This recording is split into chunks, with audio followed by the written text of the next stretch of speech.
China, China, China, China, China, China, China. You take China. China. China. I love them. China. China, China, China, China. I have to have my China. China, China, because China, China.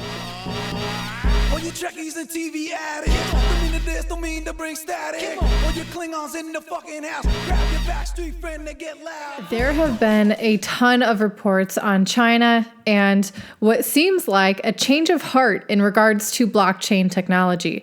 The Chinese government is now embracing blockchain tech and have even gone so far as to declare that any article or message that tries to say blockchain technology is a scam will be banned. Now, if there was ever a need to read between the lines of the press and notice what isn't being said, this is certainly one of those times, especially if you're one of those people who think China will be the one who directly escorts Bitcoin into its next bull run. Now, I won't deny that this has resulted in a lot more exposure and interest in blockchain technology, and thankfully, you know what runs right along that is Bitcoin. But let's begin with remembering that for over 5 years, China has slowly but surely banned its citizens from being exposed to several different facets of cryptocurrency, being with cryptocurrency exchanges and even moving on to the mining sector as well. It seems like there is a case of amnesia running rampant through the crypto community at the moment in the form of showering praises for the PBOC, crediting them with the recent price increase of Bitcoin and most other cryptocurrencies as well. To the point even where people were finally letting themselves hope for the actual return of the much-loved alt season. Now, of course, in reality, as is always the case, there are multiple factors that come into play regarding dramatic price movements in this space. And again, this week, for example, the CME Bitcoin futures also expired as well, which consistently plays a decent role in price movements. But let's get back into the moves that China is making. And in the meantime, I do want you to consider what these moves mean in light of their past behavior, because let's not be foolish enough to think that it is not at all, at the very least, a bit connected. So China first set the stage by banning its citizens from trading cryptocurrencies and participating in ICOs, quite possibly combined with the censoring of news articles that speak about the positives of blockchain tech and most definitely censoring the positives of Bitcoin. And that right there is the detail that I think everyone should be aware of. The difference between blockchain tech and Bitcoin. It's a discrepancy that most governments and big banks like to make, that they can see the value in blockchain tech, but not in the value of Bitcoin. Blockchain technology is a tool with a lot of potential, especially depending on how it is implemented.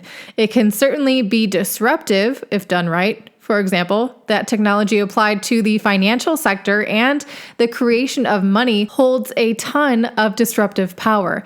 And lucky for us, that implementation has been going strong for the past 10 years and continues to be a lifesaver for those eager to have a plan B. I mean, plan Bitcoin. And I've pointed out time and again on this channel, those who have thrived for so long based on the control that they have are the very same who will be on the brunt end of the disruption, and we know they aren't happy about it. Now, China now approves of blockchain tech, and unsurprisingly, they still do not approve of Bitcoin, which is fine, by the way, because Bitcoin works quite well with or without the stamp of approval by any government, which is exactly what makes it that lifesaver for those who are desperate to regain their autonomy and control over their own money. Now, the National People's Congress just passed the cryptography law, which will take effect on January of 2020. And this law is aimed at standardizing the cryptographic application and management of passwords. A lot of people think this is also them setting the stage for when they one day will launch their own digital currency, which plays into the fact that the trend is apparent now that everything is going digital, and that includes currencies. Those who are issuing them now, like Libra, like JP Morgan, and other countries even, are doing so on their own terms and with their own limitations, and what I believe will only be more of the same centralized control at the expense of whoever uses them. Now, the beauty of the reality that we are all living in now is that finally they have legit competition, legit currency competition. Now they're trying to stay relevant with their old and outdated control and power plays in a world where the market not only has access to autonomy and freedom, but it favors it. I think things are about to get interesting. I, for one, cannot wait to see what happens next, and definitely here to view the disruption and the mayhem and all that continues. So in the meantime, that's it for this video. If you guys enjoyed this, leave a like, leave a comment down below. I certainly appreciate that. I'll be seeing you again soon, so have a good one.